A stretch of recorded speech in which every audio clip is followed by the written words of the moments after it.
20 38 30 22 125. Assalamualaikum warahmatullahi wabarakatuh. Nama saya Anissa Dulestari dari Prodi Perbankan Syariah. Nomor NIM 213830222062. Perkenalkan, nama saya Muhammad Anis, NIM 21384021099. Assalamualaikum warahmatullahi wabarakatuh. Perkenalkan, nama saya Agung Abdul Hamid dari Prodi Perbankan Syariah dengan NIM 21383021055. Resiko sebagai hal yang bahaya atau ancaman, suatu perbuatan yang mempunyai akibat yang bertentangan dengan maksud tujuannya. Jadi merupakan kebalikan dari peluang. Bank sebagai badan usaha sangat rentan terhadap resiko karena pondasi utama bisnis bank adalah kepercayaan masyarakat. Sehingga karakteristik bisnis bank adalah bermodal kepercayaan.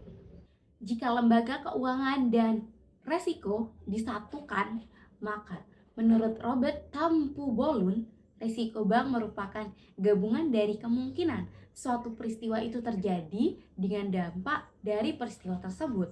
Karena setiap aktivitas bank ada potensi suatu kejadian akan terjadi atau tidak yang dampaknya sebagai peluang, keuntungan, atau kerugian.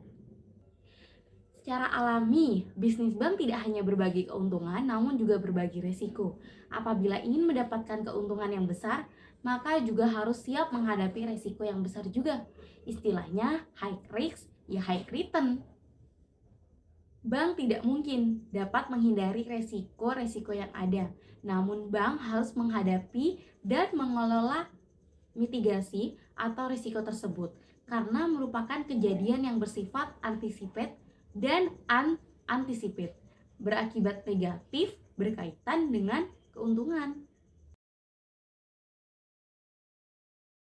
Kalau dilihat dari historisnya, Bank Indonesia baru menerapkan perhitungan CIR pada tahun 1992, di mana di tahun yang sama Bank Syariah Indonesia baru lahir, yaitu Bank Muamalat. Jadi kalau dilihat dari usianya, Bank Syariah Indonesia ini cukup sulit untuk mengikuti konsep bank konvensional, dalam hal ini manajemen risiko. Selanjutnya, risiko dapat diklasifikasikan berdasarkan penyebab terjadinya. Yang pertama, risiko bisnis, yaitu risiko bisnis muncul karena proses bisnis yang dilakukan bank, seperti kesalahan saat menyusun perencanaan bisnis, kurangnya informasi saat pengambilan keputusan, atau kurang optimalnya pengelolaan aset bank. Yang kedua yaitu risiko non bisnis. Risiko non bisnis muncul dari berbagai faktor yang tidak berkaitan dengan bisnis, tetapi dampaknya akan mempengaruhi bisnis, seperti kebakaran, banjir, gempa bumi, kerusuhan, dan sebagainya. Selanjutnya, risiko dapat pula dibedakan berdasarkan dampaknya, yaitu sebagai berikut. Yang pertama, risiko yang dampaknya hanya ditanggung oleh proyek atau bank tertentu, terisolasi dan tidak menyebar pada proyek atau institusi lain. Risiko ini disebut dengan risiko unit atau risiko non sistematis. Yang kedua yaitu risiko yang dampaknya menyebabkan efek domino, yakni menyebar pada proyek atau institusi atau sektor atau bahkan negara lain. Risiko ini muncul sebagai akibat adanya faktor risiko bersama di pasar dan terjadinya hubungan saling ketergantungan antar unit atau institusi atau sektor ekonomi. Selanjutnya, beberapa prinsip yang harus dipatuhi dalam mengembangkan dan menerapkan suatu model manajemen risiko, yaitu sebagai berikut. Yang pertama, transparansi. Prinsip ini mensyaratkan agar seluruh potensi risiko yang ada pada suatu aktivitas, khususnya transaksi, diuraikan secara terbuka. Yang kedua, pengukuran yang akurat. Prinsip ini mewakili sisi sains dalam konsep manajemen risiko, mensyaratkan investasi berkesinambungan untuk berbagai teknis dan alat yang akan digunakan sebagai syarat yang dari proses manajemen risiko yang kuat. Yang ketiga, informasi berkualitas yang tepat waktu. Prinsip ini akan turut menentukan akurasi pengukuran dan kualitas keputusan yang diambil. Sebaliknya, tidak terpenuhi prinsip ini bisa membawa manajemen pada suatu keputusan yang berisiko fatal. Yang keempat atau yang terakhir, independensi.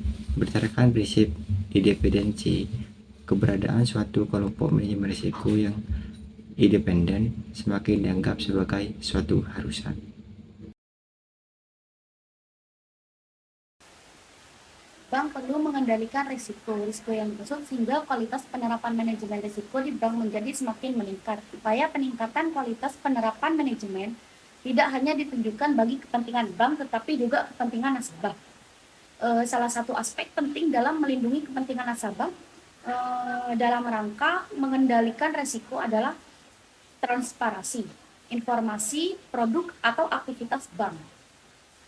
Selain itu, peningkatan kualitas penerapan manajemen risiko diharapkan akan mendukung efektivitas kerangka pengawasan bank berbasis risiko yang dilakukan oleh Bank Indonesia. Penerapan manajemen risiko dapat meningkatkan shareholder value, memberikan gambaran kepada pengelola bank mengenai kemungkinan kerugian bank di masa yang akan datang. Sehingga meningkatkan metode dan proses pengambilan keputusan yang sistematis yang didasarkan atas ketersediaan informasi yang digunakan sebagai dasar pengukuran yang lebih akurat mengenai kinerja bank, serta menciptakan infrastruktur manajemen risiko yang kokoh. Dalam rangka meningkatkan daya saing pada bank tersebut. Bagi perbankan, dapat meningkatkan share flow, memberikan gambaran kepada pengelola bank mengenai kemungkinan kerugian bank di masa datang, meningkatkan metode atau proses pengambilan keputusan yang sistematis yang didasarkan atas ketersediaan informasi. Digunakan sebagai pengukuran yang lebih akurat mengenai kinerja bank, digunakan untuk menilai resiko atau yang melekat pada instrumen atau kegiatan usaha bank yang relatif kompleks serta menciptakan infrastruktur manajemen risiko yang kokoh dalam meningkatkan daya saing bank. Saya akan menjelaskan tentang macam-macam risiko yang berada dalam sebuah lembaga keuangan perbankan.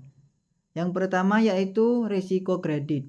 Risiko ini terjadi akibat peminjam tidak memenuhi kewajiban keuangan mereka kepada lembaga keuangan yang mereka sepakati dahulunya. Yang kedua yaitu risiko pasar.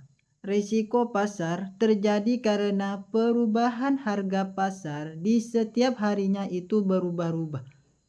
Seperti suku bunganya, fluktuasi harga sahamnya, perubahan nilai tukar mata uangnya, atau perubahan dalam kondisi ekonomi dan politiknya. Yang ketiga yaitu risiko likuiditas. Risiko ini disebabkan oleh berbagai faktor seperti penarikan dana yang secara besar-besaran oleh nasabah, ketidakmampuan untuk menjual aset dengan cepat, penurunan likuiditas di pasar, atau krisis keuangan yang mempengaruhi akses terhadap sumber daya keuangan. Yang nomor 4 yaitu risiko operasional. Risiko ini dapat terjadi karena lembaga keuangan gagal dalam mengelola sistem, proses, atau orang-orang yang berada dalam lembaga tersebut. Yang selanjutnya yaitu yang nomor 5, risiko hukum. Adalah risiko yang timbul akibat tuntutan hukum serta lemahnya aspek yuridis. Serta risiko ini dapat terjadi karena tidak ada peraturan perundang-undangan yang mendukungnya.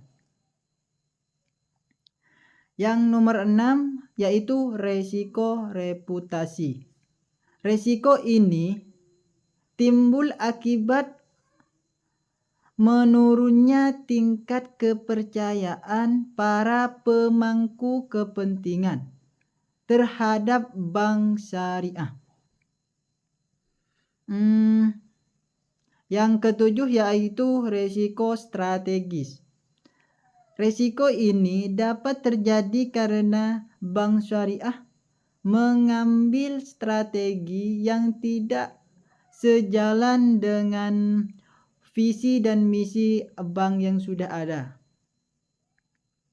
Yang selanjutnya yaitu yang nomor 8, resiko kepatuhan. Resiko ini timbul ketika bank tidak mematuhi dan melaksanakan peraturan perundang-undangan serta prinsip syariah yang berlaku. Yang nomor 9 yaitu resiko imbal hasil. Risiko ini timbul akibat perubahan tingkat imbal hasil yang dibayarkan oleh bank kepada nasabahnya. Yang 10 atau risiko yang terakhir di sini adalah risiko investasi. Risiko ini timbul karena bank ikut menanggung kerugian usaha nasabah yang dibiayai melalui pembiayaan bagi hasil. Cuma itu yang dapat saya sampaikan mengenai macam-macam risiko yang berada dalam lembaga keuangan bank syariah. Assalamualaikum warahmatullahi taala wabarakatuh.